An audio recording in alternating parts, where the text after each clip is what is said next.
tierra toda entera forme la guardia de honor y triunfante gloria cante a este corazón de amor.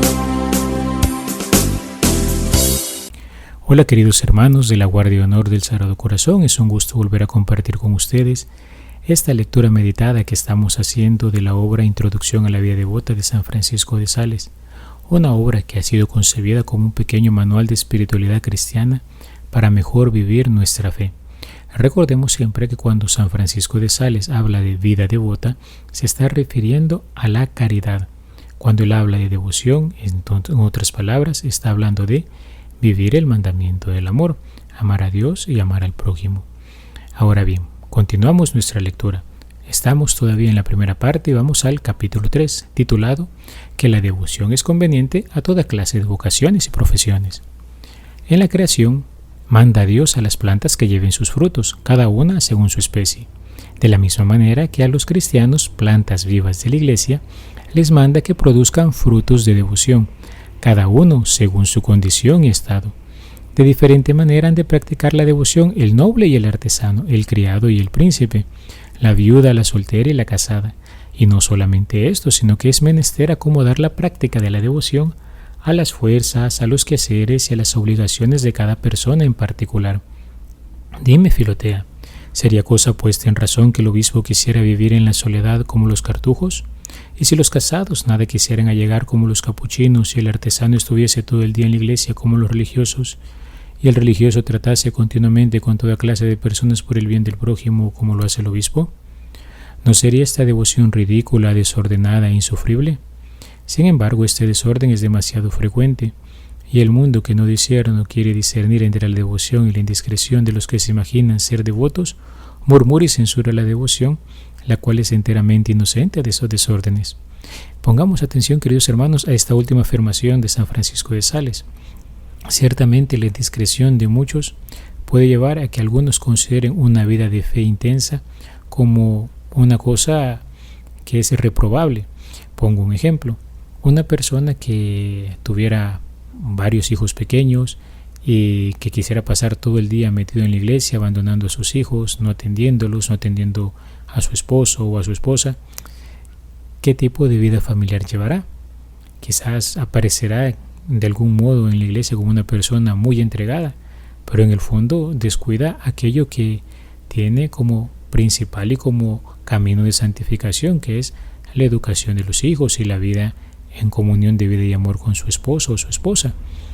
En este sentido, San Francisco de Sales quiere llevarnos a recordar que la devoción, que la vida según el mandamiento del amor, se desarrolla ahí donde el Señor nos ha llamado a cada uno. E incluso ha dicho, ¿no?, que también depende la vivencia de la caridad, es decir, el camino de santidad, de nuestras fuerzas o quehaceres y obligaciones. Pongo un ejemplo. Una persona que es anciana no se le pide lo mismo que una persona que es joven, o una persona que está sana a una que está enferma. Y hemos dicho en otras ocasiones, ¿no? Por ejemplo, hay personas que ya no pueden caminar y no pueden acercarse a la iglesia todos los domingos para participar de la Santa Eucaristía.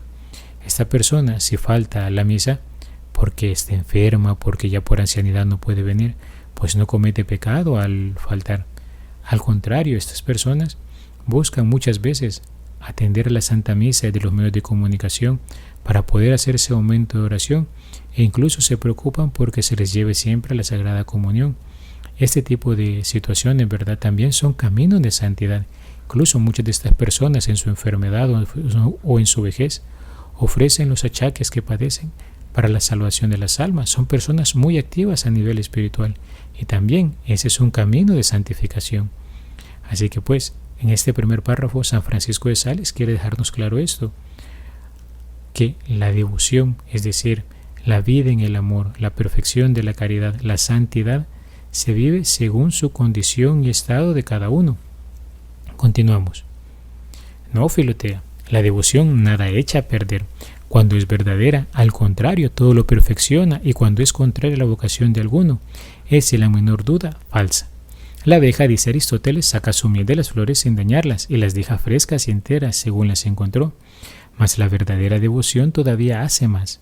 porque no solo no causa perjuicio o vocación ni negocio alguno, sino antes bien los adorna y embellece.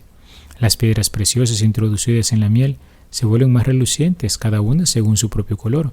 Así también cada uno de nosotros se hace más agradable a Dios en su vocación cuando acomoda a la devoción su vocación.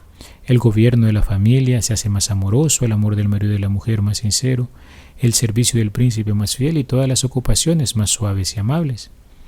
En este segundo párrafo, San Francisco de Sales nos está queriendo llevar a recordar que el Señor lo que va haciendo, ¿qué es? Sino perfeccionar por la fuerza del amor aquello que realizamos en el día a día, sea yo comerciante, sea yo una persona que trabaje en la tierra, sea una persona que trabaje quizás en una oficina, sea quizás un estudiante. El Señor, por la fuerza del amor, transforma toda esa realidad. Se dice que la caridad es la virtud oro, que transforma en oro todo lo que toca. Y así un estudiante que estudia no solo para pasar una materia, sino para dar gloria a Dios, para ser agradecido con sus padres, para corresponder a su esfuerzo, este estudiante hace brillar su estudio, porque no solo busca una buena nota, sino también busca conocer la verdad, porque al fin y al cabo ese es el fin de todo estudio. Cuando una persona va a una capacitación para profesionalizarse o mejorar en sus destrezas con las cuales trabaja en el día a día, esa persona también glorifica al Señor. ¿Por qué? Porque en las perfecciones de las criaturas brilla la perfección del Creador.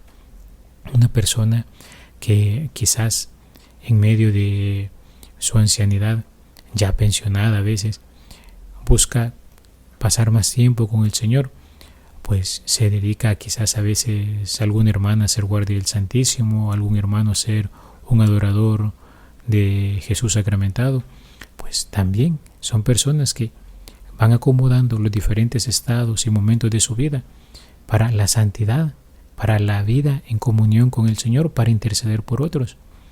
Hay otros, queridos hermanos, que quizás en medio de el trajín de una oficina en el día a día, pues también ofrecen esa monotonía que tantas veces se vive para mayor gloria de Dios. Incluso van buscando mejorar los procesos, van buscando hacer que todo vaya se viendo mucho mejor en la empresa para generar un ambiente agradable a sus compañeros, se vuelven causa de transformación de los lugares. ¿Por qué? Porque el amor los permea, porque en todo buscan hacer el bien. Y lo mismo incluso una persona que se vuelve un comerciante en un mercado puede también, al atender con prontitud, al atender con diligencia y con amabilidad, al dar precios justos, también glorificar a Dios. Así el Señor busca llevar a su perfección, transformar a su plenitud aquello ordinario que realizamos en el día a día. De hecho, queridos hermanos, les recuerdo que el cultivo de la hora de presencia que realizamos como guardias de honor del Sagrado Corazón apunta justamente a esto, a que dedicando todo al Sagrado Corazón en reparación, para su mayor gloria, por amor a Él, pues sirva también para que esas actividades que realizamos sean hechas con mayor diligencia y perfección. Continúa San Francisco de Sales. Es un error y aún una herejía querer desterrar la vida devota de las compañías de los soldados, del taller de los obreros, de la corte de los príncipes y del hogar de los casados. Es cierto, Filotea, que la devoción puramente contemplativa, monástica y propia de los religiosos no puede ser ejercitada en aquellas vocaciones, pero también lo es que además de estas tres clases de devoción, existen muchas otras muy a propósito para perfeccionar a los que viven en el siglo. Abraham, Isaac, Jacob, David, Job, Tobías, Sara, Rebeca y Judith nos dan en ello testimonio del Antiguo Testamento. Y en cuanto al Nuevo, San José, Lidia y San Crispín fueron perfectamente devotos en sus talleres. Las santas Ana, Marta, Mónica, Aquila, Priscila en sus casas. San Sebastián, Cornelio y San Mauricio entre las armas. Y Constantino y Santa Elena y San Luis, el bienaventurado Amadeo y San Eduardo en sus reinos. Más aún, ha llegado a acontecer que muchos han perdido la perfección en la soledad, con todo y ser tan apta para alcanzarla, y otros la han conservado en medio de la multitud, que parece ser tan poco favorable. Lot, dice San Gregorio, que fue tan casto en la ciudad, se mancilló en la soledad. Donde quiera que nos encontremos, podemos y debemos aspirar a la perfección. Y así, queridos hermanos, con estos ejemplos, vuelve a la carga San Francisco de Sales hablando de la santidad en medio del ordinario del día a día, en medio de las diferentes profesiones y ocupaciones, en medio de cualquier estado de vida. Hacia el final hace una advertencia y pone este ejemplo de Lot, citado por San Gregorio. ¿A qué se refiere? quizás tenemos que ir a repasar un poquito las páginas de la Sagrada Escritura, porque de hecho San Francisco de Sales recurrirá muchísimo a ella. Lot, recordemos, era un sobrino de Abraham, y Lot vivía en Sodoma y Gomorra.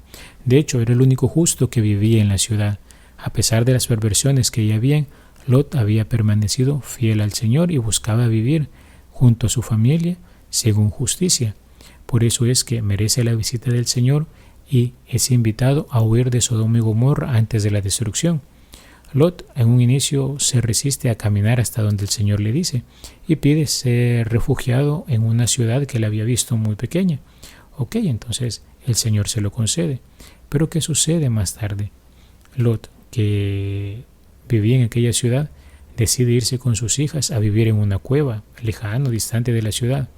Y ahí, un poco quizás presa del temor, empiezan a llevar esta vida apartado de todos.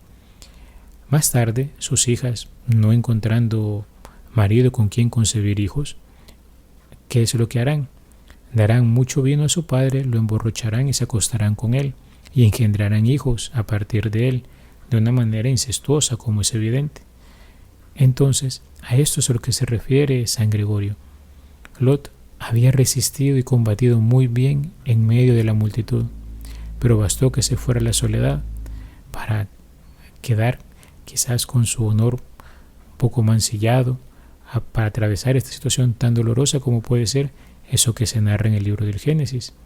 Pero en medio de esa historia es donde también el Señor va actuando. Ahora bien, a esto, ¿para qué nos sirve a nosotros? ¿De qué nos sirve comentar este episodio un poco no muy trágico en la vida de este hombre? Pues dirá otro libro que se llama Imitación de Cristo, que existe una tentación en medio de nosotros, que a un hombre, por ejemplo, como un misionero, de repente, en medio de una crisis, sentirá la tentación de hacerse monje cartujo, de estos de silencio, de que pasan metidos en el claustro, que llevan una vida intensa de oración y soledad, y que al cartujo, a este monje, le meterá ganas de hacerse misionero. Y es que de repente, queridos hermanos, pudiera suceder que en nuestra vida espiritual nosotros pensásemos, no, esta no era mi vocación, esto no era lo que Dios me llamaba, y decida cambiarme de buenas a primeras sin hacer mayor discernimiento. Uno decir, yo aquí nunca voy a ser santo, pero veamos cuáles son los signos por los cuales el Señor nos ha conducido hacia la vida en la que estamos viviendo. Quizás nosotros estamos siendo muy poco generosos con Él. Antes de decidir cambiar una vocación, por ejemplo, siempre uno debería ponerse a meditar. Y este cambio que quiero hacer, ¿es un cambio porque no era de verdad lo mío o simplemente es falta de generosidad? Así sucede, no solo a nivel vocacional, sino también en las diferentes circunstancias de lo que podamos vivir, proyectos, incluso de vida. A veces uno puede estar en una comunidad, en un movimiento, en un grupo y decir, no, yo aquí no, y me cambio, ¿por qué? Porque hicieron algo que a mí no me gustó. Sí, pero un momento, ¿eso era lo que se necesitaba para hacer el cambio? ¿Lo estás haciendo por egoísmo, por no querer encontrar una situación contraria? ¿Lo estás haciendo quizás por huir de la realidad, quizás por no dar tu brazo a torcer, porque quizás tu sensibilidad ha sido llevada hasta el límite y el límite era muy bajo? ¿Cuál es el verdadero motivo por el cual te quieres cambiar? ¿No será más bien que habría que aprender a morir a sí mismo y ver por dónde te está conduciendo el Espíritu Santo en medio de esa realidad en la que te tiene? Uno podría llegar a considerar muchas cosas, y es que, queridos hermanos, la inconstancia se presenta como una tentación, porque el hombre que vive simplemente por el vaivén de gustos y disgustos nunca perseverará en el amor, porque para amar se requiere también aprender a sufrir, y el que sufre aprende a descubrir esa piedra preciosa que es el amor. De ahí que la verdadera devoción deba ser vivida en medio de lo ordinario del día a día, en las diferentes vocaciones y condiciones, estados en los que podamos estar, valga la redundancia. Esto es lo que San Francisco de Sales quería recordarnos. Es lo que en el Concilio Vaticano II se llamó la vocación universal a la santidad. Todos podemos vivir en el amor de Dios, y el amor de Dios puede transformar muchísimo la vida que nosotros estamos llevando a cabo. Y qué bonito, ¿no? Porque justamente nuestro apostolado de hora de presencia apunta a eso, a transformar ese estudio, ese trabajo, ese ser hijo, ese ser padre, ese ser madre, esa ancianidad, quizás esa viudez, quizás esa juventud, quizás la adultez, quizás la educación de los hijos, quizás el negocio, quizás el lugar donde me toca caminar todos los días. Todo puede ser santificado por la gracia de Dios. Y todos esos esfuerzos por vivir en santidad, ahí donde estamos, pues con todo eso nosotros queremos dar gloria y honra al Sagrado Corazón de Jesús. No me queda pues más que invitarles, hermanos, a participar en la misa del primer viernes de mes dedicada al Sagrado Corazón. Recordemos que 2 compromisos adquirimos al formar parte de la Guardia de Honor del Sagrado Corazón: el ofrecer la hora de presencia según lo que hicimos en nuestra profesión al inicio de este caminar, y la otra es participar del primer viernes de mes en la Santa Misa ofreciendo la Santa Comunión. Pues nada, hermanos, quedamos hasta aquí. Ha sido un gusto haber pasado con ustedes y que Dios les bendiga. Sagrado Corazón de Jesús, en ti confío. Que la tierra toda entera forme la guardia de honor y triunfante